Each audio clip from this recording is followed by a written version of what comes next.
ఓం మహాగణాధిపతయే నమః. ఓం గురుభ్యో నమః. ఓం శ్రీమాత్రే నమః. పరమేశ్వర స్వరూపమైనటువంటి జ్యోతిష, వాస్తు మరియు ఇతర అనేకమైనటువంటి శాస్త్రములను మనకు అందించినటువంటి మహర్షులకి నమస్కారం. హయగ్రీవ హయగ్రీవ హయగ్రీవేతి యోవదేత్ తస్య నిస్సరతే వాణీ జహ్నుకన్యా ప్రవాహవత్. అరుణాం కరుణాతరంగితాక్షీం ధృతపాశాంకుశపుష్పబాణచాపాం అనిమాదిభిరావృతాం మయూకైః అహమిత్యేవ విభావయే భవానీం. శ్రీమాత్రే నమః. ప్రేక్షకులకి లలితాంబిక అమ్మవారి యొక్క అనుగ్రహం పరిపూర్ణంగా కలగాలని మనస్ఫూర్తి కోరుకుంటూ మనం ఈరోజు చెప్పుకోబోయేటువంటి టాపిక్ వార ఫలితాల్లో 5వ తేదీ నుంచి 11వ తేదీ వరకు ఎలా ఉండబోతుంది, ఏ విషయాల పట్ల జాగ్రత్త వహించాలి, మరియు ఏ దేవతారాధన చేసుకోవాలి. అయితే ఈ విషయాలు చెప్తుంది నేనైనప్పటికీ కూడా చెప్పేసిన సాక్షాత్ లలిత అమ్మవారిగా భావిస్తూ అసలు గ్రహాలు ఎలా ఉన్నాయో చూసుకుందాం. వృషభంలో వక్రించిన గురువు, కర్కాటకంలో వక్రించిన కుజుడు, కేతు కన్యారాశిలోని, ధనస్సుల రవిబుధులు, శుక్రుడు, చంద్రుడు, శని కలిసి ఉన్నారు. చంద్రుడు కూడా ఇక్కడ ఉన్నాడు. ఈ యొక్క చంద్రుడు ఈ వారం రోజుల పాటు మనకి గురువు వరకు చేరుకోవడం జరుగుతుంది. కుంభ, మీన, మేష, వృషభ రాశుల్లో. అదేవిధంగా మీనరాశిలో రాహు. ఇది గ్రహస్థితి. మకర లగ్నము, మకర రాశి. మకరం వారికి కనుక చూసుకున్నట్లయితే ప్రధానంగా ఇక్కడ రాస్యాధిపతి అయినటువంటి శుక్రుడు తో కలిసి శని ఉన్నాడు. అంటే రాస్యాధిపతి అయినటువంటి శని శుక్రుడితో కలిసి ఉన్నాడు. అయితే ఇక్కడ పంచమ దశమాధిపతి అయిన శుక్రుడు ఎప్పుడైతే రాస్యాధిపతి అయినటువంటి శనితో 2వ స్థానంలో ఉన్నాడో ఇది కాస్త ధన సంబంధించినటువంటి విషయాల్లో అనుకూలతను ఇస్తుంది. అయితే ఇందులో ప్రధానంగా ఈ 5వ తేదీ కొంచెం ఫైనాన్స్ అనేటువంటిది మీ యొక్క జీవిత భాగస్వామి లేదా పార్ట్నర్స్తో కొంత దానికి సంబంధించిన విషయంలో కొన్ని చర్చలు కానివ్వండి, కొంచెం ఫైనాన్స్ అట్లా రైజ్ చేయాలనేటువంటి దాని మీద కానీ వెళ్తూ ఉంటుంది. ఇక 3వ స్థానంలో రాహు ఉన్నందుకు ప్రధానంగా మీరు 6, 7 తేదీలు ఎక్కడైనా అగ్రిమెంట్స్, కాంట్రాక్ట్స్ చేసేటువంటి విషయాల్లో కాస్త జాగ్రత్తగా ఉండండి. 8, 9 తేదీలు మాత్రం మీరు ధన సంబంధించిన విషయంలో కొంత జాగ్రత్త వహించాలి. ఎవరికైనా డబ్బులు ఇవ్వడం, తీసుకునేటువంటి విషయాల్లో. 10, 11 తేదీలు కూడా కొంత మీకు ఈ 10, 11 తేదీలు మాత్రం వ్యాపారాల కోసం మీరు చేసేటువంటి ప్రయత్నాలు ఏవైతే లాభం రావాలనే ప్రయత్నం ఏదైతే ఉంటుందో అది ఖచ్చితంగా ఫలిస్తుంది. అయితే ఇక్కడ 3లో ఉండేటువంటి రాహు పరాక్రమాన్ని, ధైర్యాన్ని ఇస్తున్నాడు. మీరు ఏదైనా పని చేయడానికి అనుకూలమైనటువంటి స్థితిలో ఉన్నాడు.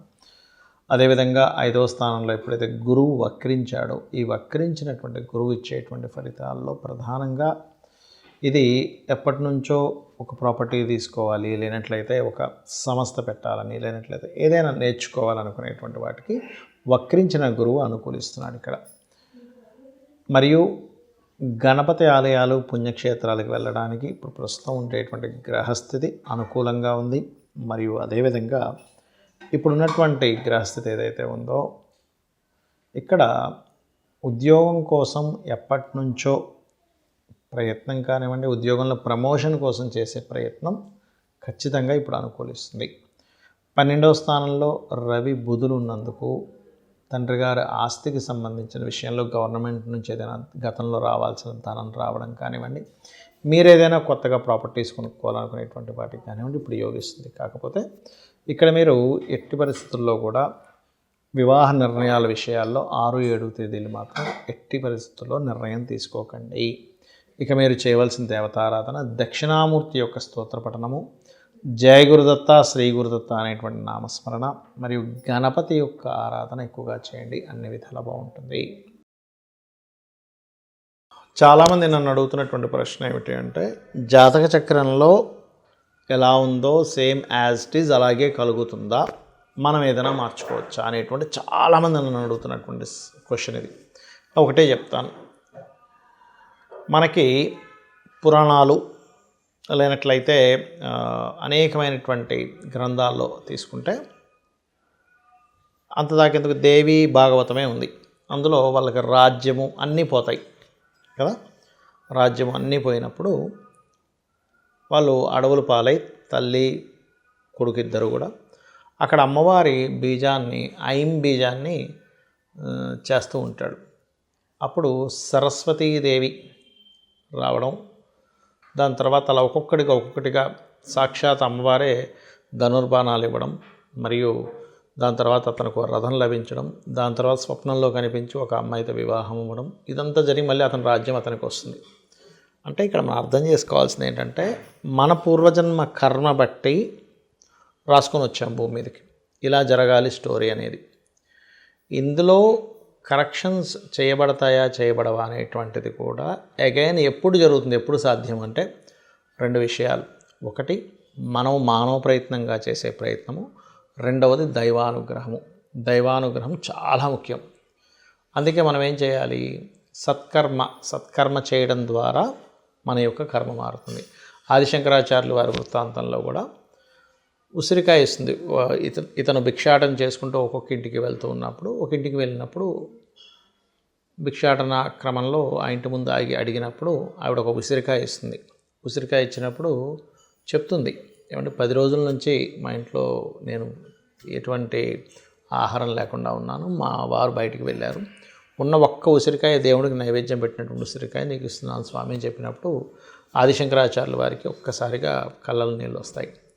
వచ్చి లక్ష్మీదేవిని ప్రార్థించినప్పుడు ఆ యొక్క లక్ష్మీదేవి ప్రత్యక్షమై మొట్టమొదటిగా చెప్పిన మాట ఏమిటంటే, శంకర నువ్వు నన్ను ప్రసన్నం చేసుకున్నావు, ఏం కావాలి అని అడిగినప్పుడు, ఇక్కడ ఈ దారిద్ర్యాలు ఉందమ్మా నువ్వు అనుగ్రహించు అన్నప్పుడు, కరెక్టే నేను అనుగ్రహించాలంటే పుణ్యం ఉండాలి, కానీ ఇవిడికి పుణ్యం లేదు కదా అంటుంది.